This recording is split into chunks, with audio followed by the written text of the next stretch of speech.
The video discusses recent escalations in Gaza following Iran's resistance, inspiring renewed determination among Gaza's Al-Qassam and Al-Quds brigades. It highlights several key events. Al-Qassam fighters downed an Israeli military aircraft and inflicted casualties on Israeli soldiers. A rare video showed Israeli forces retreating from Jabalia, where intense fighting occurred, termed the Third Jabalia War. Resistance forces targeted Israeli military vehicles with powerful explosives and even took control of an Israeli drone in Gaza City's Shujaa neighborhood.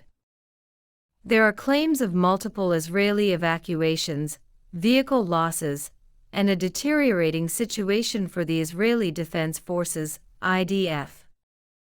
Reports suggest Israel is facing severe internal crises, shortages in weapons and missile defense systems, due to its 12-day war with Iran.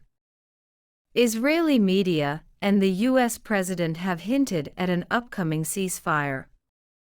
Despite positive signals from the West, Palestinian resistance fighters remain active and emboldened.